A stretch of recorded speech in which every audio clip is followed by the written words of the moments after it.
ọ̀rọ̀ yẹn ti di wọ́rọ́ sí wọ́rọ́ ni o. Happen ṣẹlẹ̀ happen láàrin àwọn world president méjì. Wà ní ṣe world president méjì wa. Bẹ́ẹ̀ ni ṣe Nàìjíríà náà wá kéré inú ayé ni. President wa world president náà ni ní Africa continent. Bẹ́ẹ̀ ni bí President Donald Trump bó ṣe jẹ́ world president. Lọ́rọ̀ kan ṣá, ó ti ń gbọ́ létí àbí yóò pọ̀.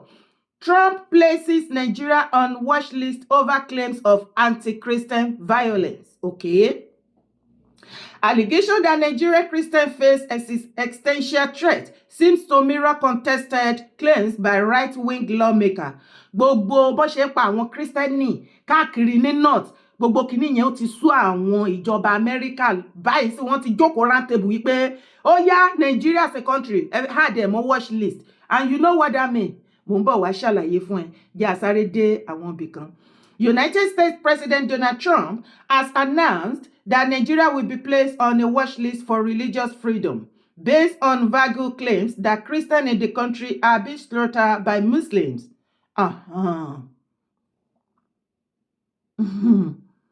Christianity is facing an existential threat in Nigeria. Trump wrote, "Thousands of Christians are being killed. Radical Islamists are responsible for this mass slaughter. I am hereby making Nigeria a country of particular concern."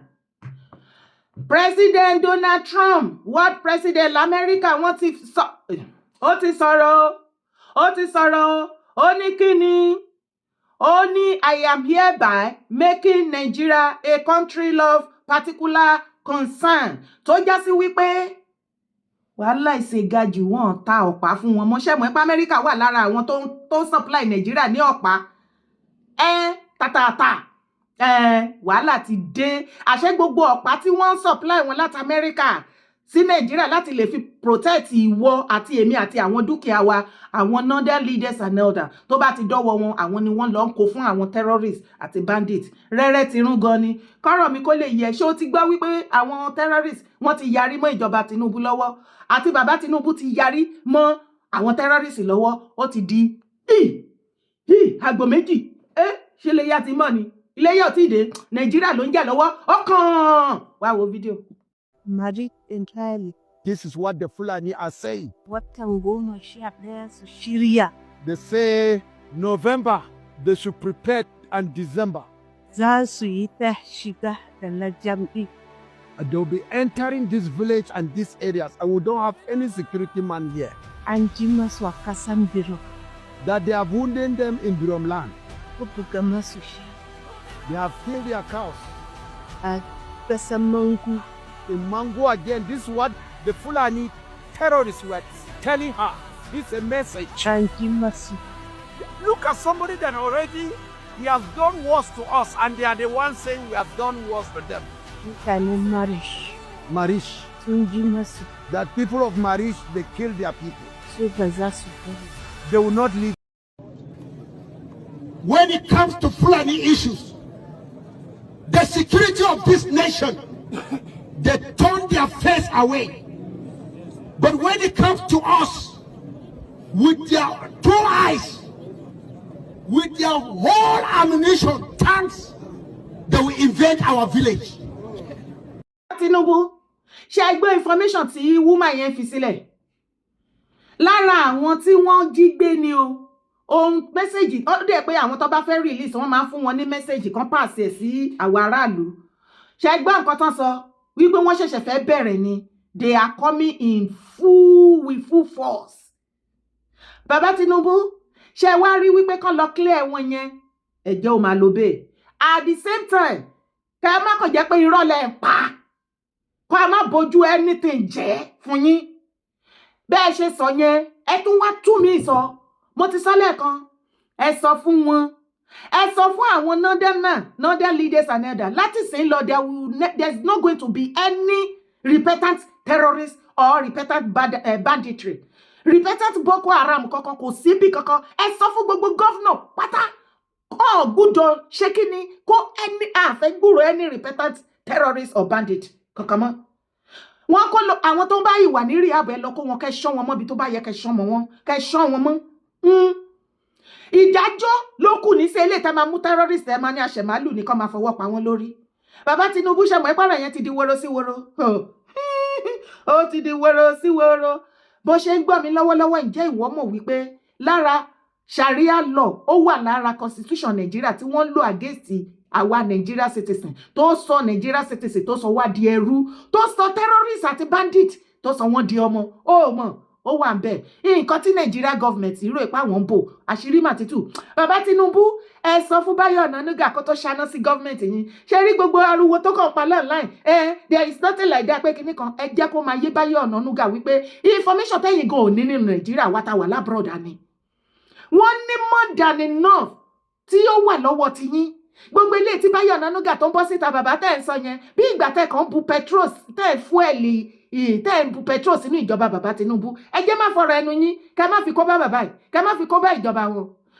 ìkejì tí mò ń tẹnu mọ́ ẹ̀yin tẹ́ súnmọ́ bàbá ẹ sọ fún wọn tẹ́ bá ní pé kí àwọn àmì kan lọ clear àwọn terrorist bandit tí ẹ bá ti sọ fún àwọn gọ́fúnà kọ́ má recruit any repentant wèrè kankan bí kankan mọ́ kò tí ẹ gbọ́dọ̀ sí repentant banditry kò sí nǹkan tó ń jẹ́ repentant terrorist àwọn tó jẹ́ pé wọn ò lè ṣaláìmẹ̀jẹ̀ ní èdè kọ́pààyàn ó ti wà nínú ẹ̀jẹ̀ wọn ó máa ń pa wọ́n lóhùn gbẹ́ni báwo lẹ ṣe wá expect wípé nǹkan tó yàn ti ṣe láti yọjú tó ti wà nù system ẹ̀ àwa lóhùn repent láàrin ọjọ́ bíi mélòó kan oṣù bíi mélòó kan òun ò ṣe mọ́ irọ́ ló wà bẹ́ẹ̀ ẹ dẹ̀ mọ̀ wípé gbogbo àwọn tí wọ́n ń pè ní repentant terrorists and bandits yìí gbogbo wọn tó bá ti kó wọn sínú army tán pátápátá àwọn original army yín ló pariwo síta wípé àwọn náà lọ fún information wọn tó máa ń lọ fún àwọn brothers wọn terrorists because they still remain in contact.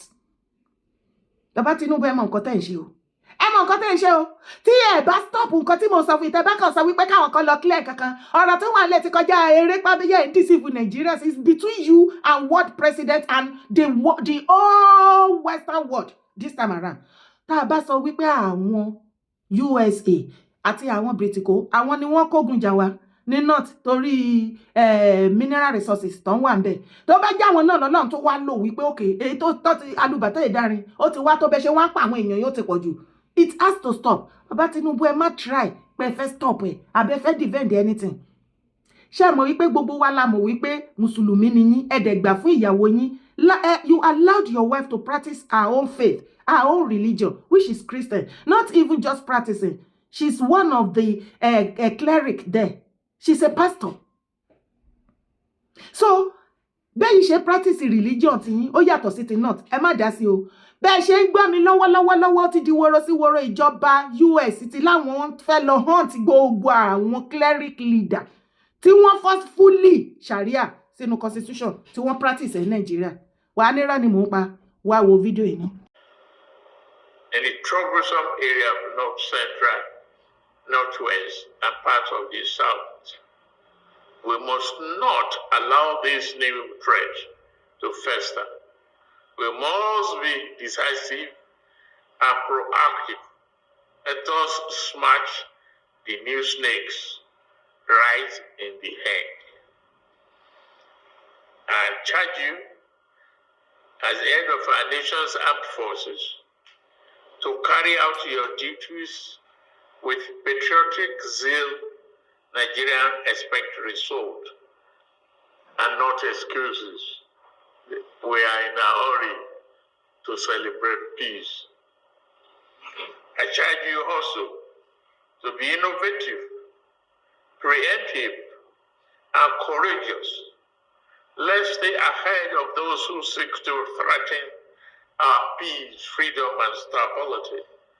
Let us deploy technology where necessary. We cannot allow the crisis that began in year 2009 to persist any longer. It is time to defeat the enemies. I wish you the best. I advise you to work together as a team. Compare notes, exchange your information effectively and follow up proactively. Work with other and defeat this enemy once and for all. We need to clean them up, clear them out. I promise to provide all support you need to get the job done. Thank you very much.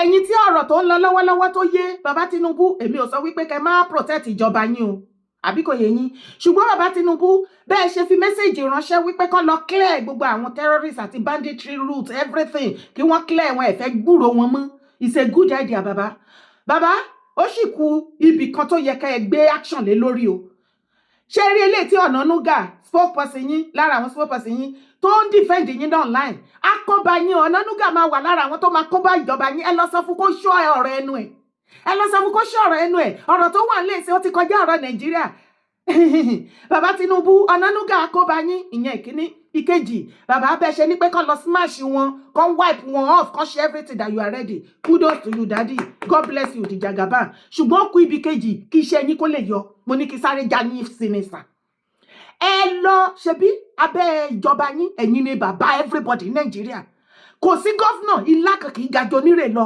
àsìkò tẹ́ máa lo power yín lélẹ̀ ẹ make kí ẹ bẹ́ẹ̀ ṣe sọ yẹn síta láti sí lọ ẹ make ẹ command kẹ́ pa àṣẹ yẹn ẹ gbúdọ̀ gbọ́ pé any state governor kankan ní north ó recruit any repentant Boko Haram or repentant bandit or repentant terrorist tí ẹ bá ti stop àwọn governor yẹn kó máa stop any repentant Boko Haram there is no repentant Boko Haram in anywhere and there is no repentant terrorist anywhere iṣẹ́ yín ò ní yọ o iṣẹ́ yín ò ní yọ o àwọn àmì yín tẹ́ gbéṣẹ́ lé lọ́wọ́ tẹ́ pariwo síta pé gbogbo bìtìbìtì tí àwọn governor north tán máa ń kó repentant terrorist àti bandit tá kó wọn tá kó army uniform sí wọn lọ́rùn àwọn náà máa mú pàṣẹ àwọn àmì yín tẹ́ jẹ́ kí iṣẹ́ yín ò fi yọ àwọn náà máa lọ mú information wọn tá lọ mú jáde fáwọn terrorist brother wọn kì í change a leopard can never change the spot ní bàbá Tinubu ẹ use ẹ stop ẹ má gbà fún governor kankan recruitment àbí repentant Boko Haram repentant kinní kan ẹ ṣàgílẹ̀ ẹ gbọ́dọ̀ gbọmọ láyé títí kó wọlé bí ara ẹ wá wo nǹkan tó fẹ́ ṣẹlẹ̀ ẹ rí wípé ẹ máa rí iṣẹ́ yẹn ṣe ẹ rí kápá bẹ́ẹ̀ ni bàbá Tinubu kẹ́lẹ̀ máa mọ̀ nǹkan tí kẹ́lẹ̀ mọ̀ pé nǹkan tí mò ń sọ ó padà yé mi ẹ tó wá wo fídíò yìí. Now Bashir Ahmad. So, a U.S. senator is now proudly declaring they will target those who helped implement Sharia law in Nigeria. Ó ti di woro sí woro, alẹ́ mi wọ́n ti ń gbọ̀n, eré náà pé. As if practicing or supporting Sharia is a crime. You are free to oppose Sharia in your own country, but you have no jurisdiction to dictate the law of ours. We will defend our sovereignty and our right to determine our own legal and affairs. Ìjọ wo ni Sharia law become a sovereignty? Ìjọ wo ló become ẹ̀? Ṣé ń rí àwọn òpònú? Ara nǹkan tó sásá bẹ́ẹ̀, àní for a very long time. Nítorí ẹ̀ ní gbogbo àwọn people yìí náà ṣe wípé àwọn ò ní gbà kí wọ́n ṣe brand new constitution. Amendment torí gbogbo àwọn Sharia law tán fi sí àárín àwọn constitution Nigeria ó mú àwa Nigeria citizen lẹ́rú ó mú terrorist ó promote terrorist àti banditry ó sọ wọ́n dọmọ.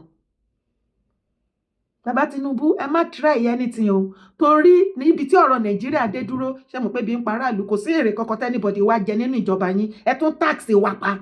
Nigerian citizens are ready to work with US government. Àrùn ya anybody.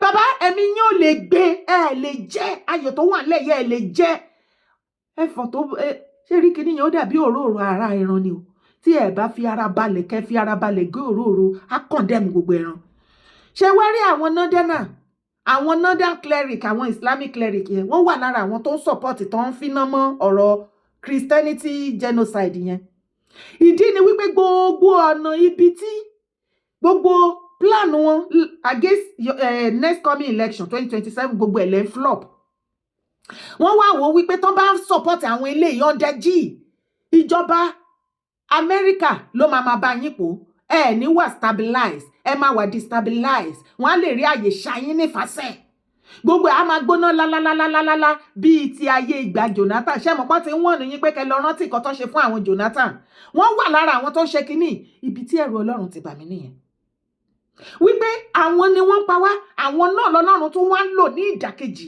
láti ṣe kínní láti tú àṣírí ara wọn. Àwọn ò mọ̀ wípé ara wọn ni wọ́n ń gbógun tì. Wọ́n yìí rò pé ìjọba Tinubu òun làwọn fẹ́ fìtínà tì. Ṣé rí géèmù yẹn mi mọ̀ bóyá ó ń yé yín bí mo ṣe ń ṣe àlàyé yẹn lọ. Mi ì fẹ́ kí fídíò yìí gùn jù ni. Tó bá wá fẹ́ gbọ́ kúlẹ̀kúlẹ̀ máa wá join mi ní orí live show every Sunday, every Friday, every Wednesday ní 8:30 p.m. lálẹ́. Wá join mi, gbogbo ẹ̀ la máa fọ̀rọ̀ jómi tó rọrọ̀. Tẹ́ bá jọba aládé, ẹ jẹ́ baálẹ̀, ẹ jẹ́ sheikh, chief imam, èyíkéyìí, ẹ jẹ́ pastor, daddy gio, ó jẹ́ politicians, ìyálọ́jà, student, commoner person bí èmi, darapọ̀ mọ́ mi lórí live show. Ibẹ̀ láti máa fọ̀rọ̀ jómi tó rọrọ̀ lórí Facebook, YouTube àti lórí TikTok. Ó ní oore ọ̀fẹ́ láti dá sí. A kì í jà, a kì í búyàn, àtúnṣe òun la wà fún.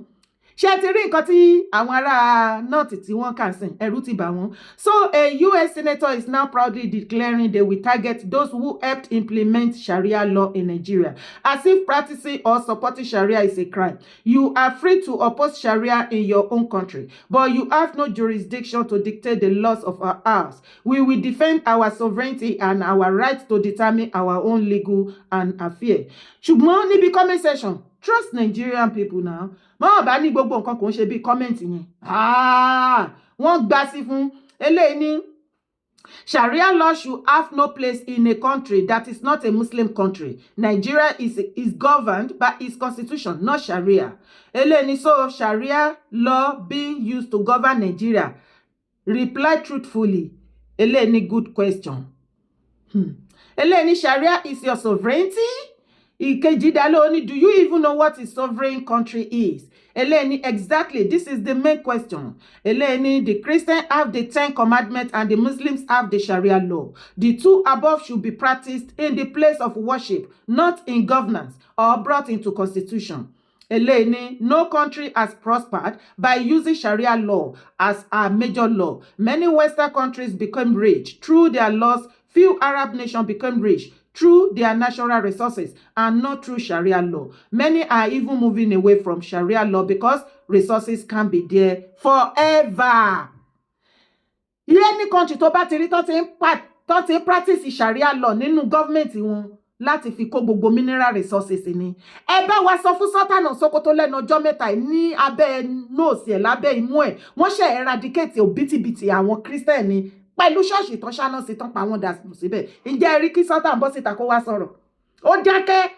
And this is a man, anytime tó bá ti rí máìkì tó grab tán ṣáná sí tán tanná sójú ẹ̀ tó bí lípò ní opportunity láti sọ̀rọ̀ fún àwọn Nigeria masses. Ìyá Nàìjíríà ìṣẹ́ ẹ̀yẹ ṣe.